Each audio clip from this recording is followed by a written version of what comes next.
Hi guys, welcome back to another video. അപ്പോൾ ഇന്നത്തെ എല്ലാ പരിപാടിയും ഗൈസ് നിങ്ങൾ കണ്ടിട്ടുണ്ടാവില്ല. രാവിലെ എണീക്കണം, ചായ കുടിക്കണം, ഒന്നും നിന്നിട്ടില്ല. കാരണം അന്ന് അത്യാവശ്യം ലേറ്റ് ആയിരിക്കണം. ഈ ഗേറ്റിൻ്റെ ഫ്രണ്ടിലേക്ക് വരാണെങ്കിൽ മനസ്സിലാക്കിയോളെ അത്യാവശ്യം ലേറ്റ് ആയിരിക്കുന്നത്. വേഗം ഗേറ്റ് ചാടി പുറത്തേക്ക് പോകാൻ കേട്ടോ ഞാൻ നോക്കണേ. അങ്ങനെ ഫുഡും കഴിച്ച് ടിഫിൻ എടുത്ത് വേഗം ഓടി ഗൈസ്. എങ്ങനെയെങ്കിലും 9:30 മുന്നേ ഓഫീസിലെത്തണം, അതാണ് പരിപാടി. ഇന്ന് എനിക്ക് ഭയങ്കര സങ്കടം ഉണ്ടായിരുന്നു കേട്ടോ. ഞാൻ പുറത്ത് നോക്കിയപ്പോൾ ആരുമില്ലേന് ഗൈസ്. 2 പട്ടികൾ മാത്രം അങ്ങോട്ടും ഇങ്ങോട്ടും ഓടി കളിക്കുന്നുണ്ട്. പട്ടികളെ നോക്കി ഒരു ചിരിയും ചിരിച്ച് ഞാൻ ഓഫീസിലെത്തി. എന്തായാലും 9:30 മുന്നേ പഞ്ച് ചെയ്യണം. അത് എത്ര സമയം ആ ഗൈസ്? കറക്റ്റ് 9:30.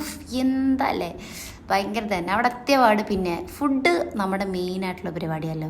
ഇത് അമൃത വായന്തെന്നാണ്, എന്തോ സീറ്റ് ബണ്ണ് എന്നാണ് അവൾ കൊണ്ടുവന്ന പാടെ തന്നെ ഷിഫാനെ തിന്നുകൊണ്ടിരിക്കുക കേട്ടോ. കുറച്ച് കഴിഞ്ഞ് നമുക്ക് ലഞ്ചിനുള്ള ടൈമായി. നമ്മളങ്ങനെ ലഞ്ച് കഴിച്ച് ചിലപ്പോൾ ഇതൊരു ഷോർട്ട് വീഡിയോ പോലെ ആയിട്ട് നിങ്ങൾക്ക് ഫീൽ ചെയ്തിട്ടുണ്ടാവും, കാരണം അത്രയും വർക്ക് ഉണ്ടായിരുന്നു. പിന്നെ ഇന്ന് മെയിനായിട്ട് നമ്മൾ വീഡിയോ ഷൂട്ട് ചെയ്യുന്നതിനു. അപ്പോൾ ഞാനിൻ്റെ ഒരു ഇൻട്രോ വീഡിയോ എടുത്തന്നെ ഗൈസ്, പക്ഷേ അബദ്ധവശാലായി ഡിലീറ്റ് ആയിപ്പോട്ടോ, വേറെ കോമഡിയാണ്. അതിനുശേഷം നമ്മളെല്ലാവരും ഷൂട്ട് ചെയ്യണം. നമ്മൾ ഓരോരുത്തരായിട്ടുള്ള ഷൂട്ട് ഉണ്ടായിരുന്നു. അതുപോലെ നമ്മൾ മിക്സഡ് ആയിട്ടുള്ള ഷൂട്ട് ഉണ്ടായിരുന്നു. സാറാണ് ഷൂട്ട് എടുക്കുന്നത്. കുറച്ച് കഴിഞ്ഞപ്പോൾ ഷിഫാനിൻ്റെ വീഡിയോ ഞാനാണ് ഷൂട്ട് ചെയ്തിരുന്നത്. ചില സമയത്ത് നമുക്ക് കോൺഫിഡൻസ് ഇല്ലെങ്കിൽ നമ്മൾ തന്നെ അങ്ങോട്ടും ഇങ്ങോട്ടും ഷൂട്ട് ചെയ്തിട്ട് അപ്പോൾ പിന്നെ സെറ്റല്ലേ. അമൃത ഇവിടെ കുമ്പിട്ടുള്ള എന്തോ പരിപാടിയിലാട്ടോ. അത് കഴിഞ്ഞ് ഞാനും ചേച്ചി കൂടി, ഇത് നമ്മൾ 4 പേരുള്ള ഒരു ഇൻട്രോ വീഡിയോ പോലൊരു വീഡിയോ ആണ്.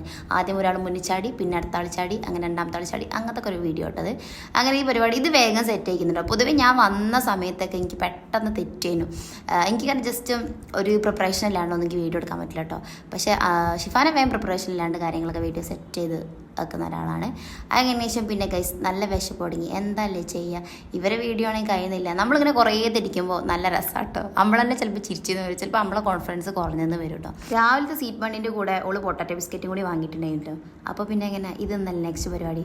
അവർക്ക് എന്തോ മീറ്റിംഗ് കാര്യം ഉണ്ടായിരുന്നു. അങ്ങനെ അമൃത ഞാൻ അവിടെ ഉണ്ടായിരുന്നു. അപ്പോൾ ഞങ്ങളുണ്ടോ നൈസായിട്ട് പൊട്ടിച്ച് തിന്നാനുള്ള എല്ലാ പരിപാടിയും ആയിക്കൊണ്ടിരിക്കുക കേട്ടോ. പക്ഷെ ഇവരെപ്പോൾ വരും എന്നുള്ള, കാരണം നമ്മൾ തിന്ന് കഴിയും ഗൈസ്. മുന്നിൽ ബിസ്ക്കറ്റ് വെച്ച് ഇങ്ങനെ എത്ര കാലം വെച്ച് കാത്തിരിക്കുക. അങ്ങനെ പ്രവീൺ സാറ് വന്നിരുന്നു. അപ്പോൾ സാറിന് കൊടുത്തു, ജാസി സാറിന് കൊടുത്തു. അങ്ങനെ എല്ലാവർക്കും നമ്മൾ ബിസ്ക്കറ്റ് കൊടുത്തതിന് ശേഷമുള്ള എൻ്റെ ഒരു സന്തോഷ പ്രകടനമാണ് നിങ്ങളിപ്പോൾ വരുമ്പോൾ ഫേസിൽ കാണാവുന്നത്. എന്തോ വലിയ സംഭവം ചെയ്തൊക്കെ പോലെ തോന്നും, പക്ഷേ അതങ്ങനെയാണ്. പിന്നെ ഞാൻ ജസ്റ്റ് ഒരു ഫോട്ടോ എടുക്കാൻ വേണ്ടിയിട്ട് റോൾ ചെയ്തിട്ടിരിക്കുന്നു കേട്ടോ. ഷിഫാനെ പിന്നെ മേക്കപ്പ് ഒക്കെ ഇട്ടുതരാൻ ഫസ്റ്റല്ലോ. അങ്ങനെ 5 പരിപാടി കഴിഞ്ഞിട്ട് അമൃതനെയും കൂട്ടി ഞാൻ പുറത്തേക്ക് എറിയത്. അമൃത ഞാനില്ലാണ്ട് റോഡ് ക്രോസ് ചെയ്യില്ല, ഞാനും അമൃത ഇല്ലാണ്ട് റോഡ് ക്രോസ് ചെയ്യില്ല. അത്മാരി ടിസ്റ്റാണ് ആ റോട്ടുമ്പോൾ ഉണ്ടാവുക. അതുകൊണ്ട് പിന്നെ ഗൈസ് വീട്ടിലെത്തി. പിന്നെ നമ്മൾ അയൽമേൽ എന്തെങ്കിലുമൊക്കെ ഇട്ടിട്ടുണ്ടാവും കേട്ടോ. അതൊക്കെ എടുത്തിട്ട് നേരെ മുകളിലേക്ക് കയറും. മുകളിലാണ് നമ്മളുള്ളത്. എൻ്റെ വീഡിയോ ഇഷ്ടപ്പെടാൻ ലൈക്ക് ആൻഡ് ഷെയർ, സബ്സ്ക്രൈബ്.